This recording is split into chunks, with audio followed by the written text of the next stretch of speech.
Seumpama biji sesawi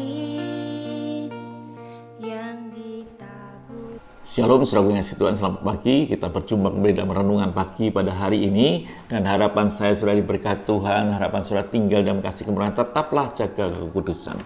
Dan kita tetap membahas apa yang disebut dengan titik bahaya dalam kehidupan. Dan ini bagian yang kelima, dan kita akan membahas apa sih titik bahaya dalam kehidupan. Yang saya akan sampaikan hari ini adalah kecenderungan manusia berbuat dosa.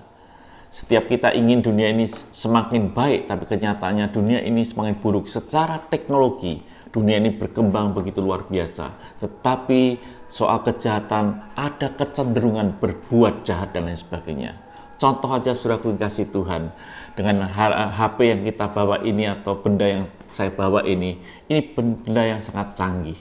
Tetapi saudaraku, di dalam benda ini pun banyak kejahatan ada di dalamnya. Setiap pagi saya menerima SMS, kamu dapat hadiah 175 juta. Dan itu bohong saudaraku, itu kejahatan. Kecenderungan manusia berbuat jahat. Sejak manusia jatuh dalam dosa, manusia cenderung, kondisi manusia gradasinya turun saudaraku, dan cenderung berbuat dosa.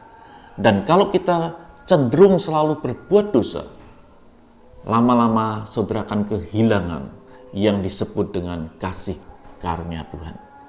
Jadi jangan sampai kita cenderung berbuat dosa menerus dan membuahkan akan yang disebut dengan maut, saudaraku. Dalam hidup ini kita perlu sungguh-sungguh di dalam Tuhan. Artinya kita tidak boleh keluar di dalam jalurnya Tuhan. Kita tetap ada di dalam jalan Tuhan. Orang yang cenderung berbuat dosa adalah orang yang keluar daripada rel firman Tuhan. Dan orang itu akan kehilangan kesempatan untuk bertobat. Orang itu akan kehilangan kasih kemurahan Tuhan. Banyak yang dipanggil, sedikit yang dipilih. Tapi biarlah saudara dan saya adalah orang yang sedikit itu yang masuk dipilih. Dikatakan dalam firman Tuhan, saudaraku, banyak orang yang berbuat dosa, cenderungannya berbuat dosa dan pasti tidak ada kesempatan untuk bertobat. Tapi ada satu kelompok kecil, satu keluarga yang mendapat kasih karunia Tuhan. Di dalam Kejadian 6 ayat yang ke-8 dikatakan, tetapi Nuh mendapat kasih karunia di mata Tuhan.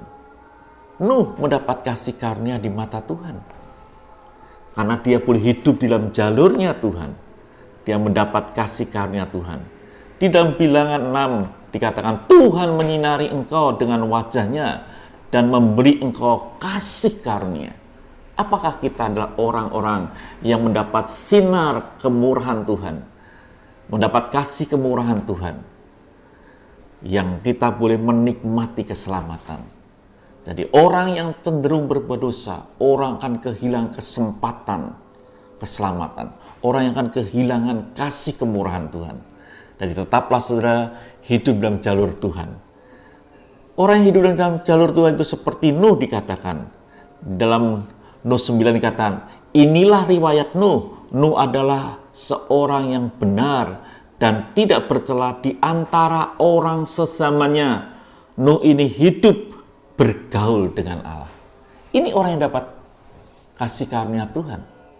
Mendapat grace dalam hidupnya. Dia terselamatkan dengan bahtera. Bila di tengah-tengah gelombang yang begitu besar kejahatan, saudara tetap stay on the track.